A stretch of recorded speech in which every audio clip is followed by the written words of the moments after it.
Assalamualaikum, salam sejahtera untuk kita semua. Apa kabar anak-anak hebat? Semoga kita semua selalu berada dalam lindungan Allah SWT. Meskipun saat ini masih pandemi COVID-19 dan kita masih belum bisa belajar secara tatap muka, anak-anak semua harus tetap semangat belajarnya ya. Dan juga selalu melakukan 3M, mencuci tangan, menjaga jarak, dan menjauhi kerumunan. Jumpa lagi dengan Bu Guru Novi. Kali ini kita akan mempelajari tema 4. Tema 4, sehat itu penting. Subtema 2, gangguan kesehatan pada organ peredaran darah. Pembelajaran 3. Tahap pelajaran yang kita bahas adalah Bahasa Indonesia, IPS, dan PPKN. Ayo kita mulai pembelajaran 3. Saat malas tak bertenaga, jangan diam seperti patung. Ayo kita berolahraga, bersepeda keliling gunung. Aku malas, badanku lemas. Bagaimana kalau wawancaranya nanti sore saja? Benar kata Dayu, ayo kita berangkat menggunakan sepeda. Hari itu, Dayu dan teman-teman akan melakukan wawancara. Dayu, Edo, dan Lina sepakat untuk berangkat bersama. Mereka juga sepakat bahwa Dayu dan Edo akan menghampiri Lina terlebih dahulu, kemudian berangkat lalu menuju ke tempat narasumber wawancara. Pantun adalah bentuk puisi Indonesia atau Melayu yang tiap baitnya terdiri atas 4 baris. Berikut merupakan ciri-ciri pantun. Yang pertama, pantun bersajak ABAB. 2. Satu bait terdiri atas 4 baris. 3. Tiap baris terdiri atas 8 sampai 12 suku kata. 4. 2 baris pertama adalah sampiran dan 2 baris berikutnya adalah isi pantun. Perhatikan pantun berikut. Saat malas dan tak bertenaga, jangan diam seperti pagar. Sebaiknya lakukan olahraga agar peredaran darah menjadi lancar. Berdasarkan pantun di atas, ayo kita jawab pertanyaan berikut ini. 1. Jelaskan ciri-ciri pantun di atas. Ciri-ciri pantun terdiri dari 4 baris. Baris pertama bersajak A, terdiri dari 10 suku kata. Baris kedua bersajak R, terdiri dari 9 suku kata. Baris ketiga bersajak A, terdiri dari 11 suku kata. Dan baris keempat bersajak R, terdiri dari 13 suku kata. 2. Identifikasilah sampiran dan isi pantun di atas. Sampiran, saat malas dan tak bertenaga, jangan diam seperti pagar. Dan untuk isi, sebaiknya lakukan olahraga agar peredaran darah menjadi lancar. 3. Apa amanat pantun di atas? Amanat pantun berolahraga merupakan salah satu kegiatan untuk melancarkan peredaran darah. 4. Buatlah sebuah pantun, lalu identifikasilah ciri-cirinya. Pergi belanja ke pasar murah, tak lupa membeli ikan sepat. Ayo makan sayur dan buah, supaya tubuh kuat dan sehat. Ciri-ciri pantun terdiri dari 4 baris. Baris pertama bersajak H, terdiri dari 10 suku kata. Baris kedua bersajak T, terdiri dari 10 suku kata. Baris ketiga bersajak H, terdiri dari 9 suku kata. Dan baris keempat bersajak T, terdiri dari 10 suku kata. Ayu, Edo, dan Lina berangkat melakukan wawancara menggunakan sepeda. Mereka membutuhkan waktu setengah jam untuk sampai ke tempat wawancara. Dayu, Edo, dan Lina sampai ke rumah narasumber wawancara. Mereka akan mewawancarai Pak Damar. Pak Damar merupakan pengusaha sandal kesehatan. Setelah melakukan wawancara, Dayu, Edo, dan Lina membuat kesimpulan. Berikut hasil wawancara Dayu, Edo, dan Lina. Pak Damar merupakan pengusaha sandal refleksi. Pak Damar memproduksi sandal yang dapat digunakan untuk melancarkan peredaran darah. Sandal refleksi buatan Pak Damar terbuat dari kayu. Kayu tersebut diperoleh dari daerah sekitar tempat tinggalnya. Pak Damar hanya membeli kayu berkualitas. Namun demikian, Pak Damar selalu menyarankan kepada pemasok kayu untuk melakukan reboisasi setelah penebangan. Dengan reboisasi hutan menjadi tidak gundul dan hasil reboisasi beberapa tahun kemudian dapat dimanfaatkan lagi, di antaranya pohon dapat ditebang dan kayunya dapat digunakan lagi. Tenaga kerja di pabrik Pak Damar juga berasal dari warga di daerah sekitar tempat tinggalnya. Sebelumnya, mereka diberi pelatihan terlebih dahulu oleh Pak Damar. Bahkan kini, beberapa tenaga kerja Pak Damar telah membuka usaha sendiri. Pak Damar kemudian menjadikan mereka sebagai mitra kerja untuk memenuhi permintaan pasar yang semakin meningkat. Berdasarkan bacaan tersebut, ayo kita jawab pertanyaan berikut ini. 1. Identifikasilah interaksi manusia dan lingkungan pada bacaan tersebut. Pak Damar memanfaatkan kayu untuk memproduksi sandal refleksi. Beliau juga memberdayakan masyarakat sekitar sebagai tenaga kerjanya. 2. Bagaimana pengaruh interaksi manusia terhadap lingkungan bagi masyarakat dalam bacaan tersebut? Jelaskan. Pertama, pemanfaatan hasil sebagai sumber daya alam untuk kebutuhan manusia. Yang kedua, meningkatnya kesejahteraan masyarakat.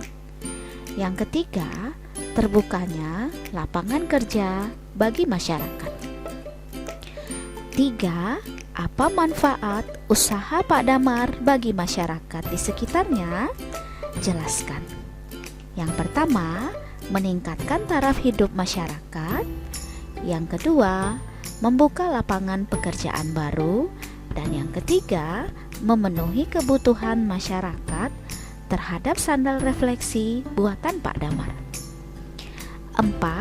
Apa yang dilakukan Pak Damar untuk mengurangi kerusakan lingkungan akibat usahanya? Jelaskan. Pak Damar menyarankan kepada pemasok kayu untuk melakukan reboisasi pada lahan yang ia tebang. 5. Apakah terdapat hubungan ketergantungan dalam bacaan tersebut? Yang pertama, Pak Damar membutuhkan pasokan kayu dari pemasok kayu untuk memproduksi sandal refleksi. Pemasok kayu membutuhkan Pak Damar untuk membeli kayunya.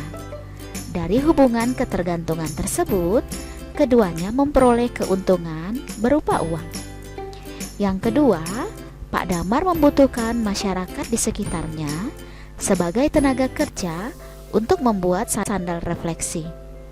Masyarakat di sekitarnya membutuhkan pekerjaan dari Pak Damar. Dari hubungan ketergantungan tersebut, keduanya memperoleh keuntungan berupa uang. Anak-anak, tugasmu adalah yang pertama, lakukan pengamatan terhadap masyarakat di sekitarmu.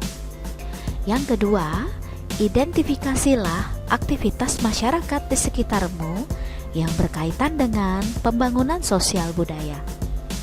Yang ketiga, buatlah laporan berdasarkan hasil pengamatanmu.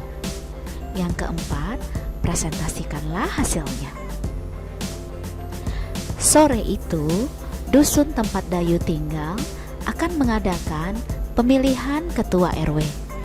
Sebelum acara dimulai, Dayu membantu untuk mempersiapkan tempat pemilihan.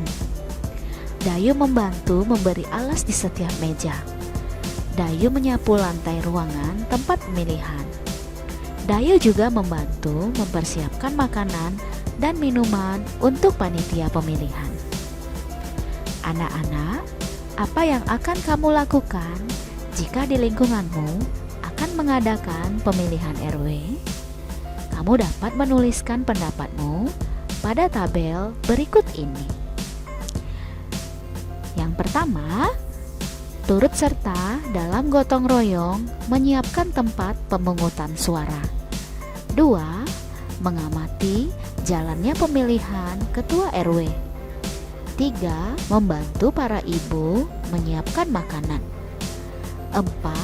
Ikut meramaikan acara pemilihan ketua RW. Dan yang kelima, ikut menjaga ketertiban lingkungan selama acara berlangsung. Ketua RW dipilih oleh seluruh masyarakat pada lingkungan terkait yang sudah mendapatkan hak pilih. Pemilihan ketua RW dilakukan di balai warga. Dayu mengamati jalannya pemilihan ketua RW. Dayu menulis laporan singkat mengenai pemilihan ketua RW. Berikut laporan singkat dibuat oleh Dayu. Laporan pengamatan pemilihan ketua RW. Nama Dayu, hasil pengamatan. 1. Calon ketua RW yang pertama, Bapak Herman Santosa. Yang kedua, Bapak Yandi Hermawan. Yang ketiga, Bapak Bakri Widodo. 2. Jumlah pemilih 365 orang. 3. Tempat pemilihan balai warga. 4. Hasil pemilihan. 1. Nama calon ketua RW Bapak Herman Santoso. Jumlah pemilih 80. Yang kedua, Bapak Yandi Hermawan. Jumlah pemilih 90. Dan yang ketiga, Bapak Bakri Widodo, jumlah pemilih 195. Jumlah pemilih keseluruhan adalah 365 orang. Ketua RW terpilih adalah Bapak Bakri Widodo dengan jumlah pemilih 195 orang.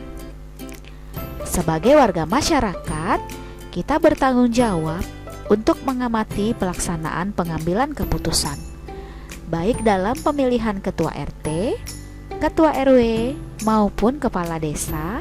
Kita harus mengamati. Selain itu, masyarakat juga dapat mengamati berbagai keputusan yang dikeluarkan oleh ketua RT, ketua RW, dan kepala desa. Pengambilan keputusan bersama dapat dilakukan melalui musyawarah untuk mufakat. Namun demikian, apabila tidak mencapai mufakat, dapat dilakukan voting. Nah, anak-anak, tugasmu adalah yang pertama, bentuklah kelompok yang terdiri atas 3 orang siswa. Pilihlah teman yang tinggal berdekatan denganmu. Yang kedua, lakukan pengamatan terhadap pengambilan keputusan yang terjadi di lingkungan tempat tinggalmu. Yang ketiga, buatlah laporan singkat mengenai hasil pengambilan keputusan tersebut. Yang keempat, kumpulkan hasil karyamu. Anak-anak, kini saatnya menjawab pertanyaan berikut ini. 1. Bagaimana cara pengambilan keputusan bersama yang biasa dilakukan dalam masyarakat di Indonesia? Jelaskan. Dalam masyarakat Indonesia, pengambilan keputusan bersama dilakukan melalui musyawarah. Musyawarah tersebut bertujuan untuk mencapai mufakat. Namun demikian, apabila tidak mencapai mufakat, maka akan dilakukan voting. Salah satu contoh voting adalah pemilihan umum. 2. Apa saja masalah dalam masyarakat yang dapat dipecahkan melalui pengambilan keputusan bersama? Yang pertama, pemilihan ketua RT, RW, dan kepala desa. Yang kedua, membuat jadwal ronda malam. Yang ketiga, melaksanakan gotong royong membersihkan lingkungan. 3. Bagaimana cara masyarakat melaksanakan tanggung jawabnya sebagai warga? Yang pertama, berpartisipasi dalam pemilihan RT, RW, dan kepala desa. Yang kedua, menjaga keamanan lingkungan. Dan yang ketiga, menjaga kebersihan lingkungan. 4. Sebagai seorang siswa sekaligus warga, apa yang dapat kamu lakukan dalam kehidupan bermasyarakat? Yang pertama, mengikuti gotong royong membersihkan lingkungan.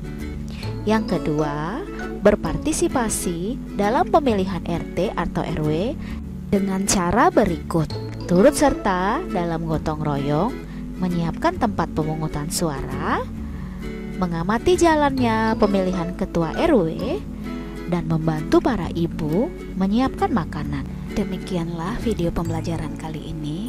Tetap semangat belajar, jaga kesehatanmu, makan makanan yang bergizi, dan istirahat yang cukup. Selalu cuci tanganmu dan gunakan masker jika bepergian keluar rumah. Assalamualaikum warahmatullahi wabarakatuh.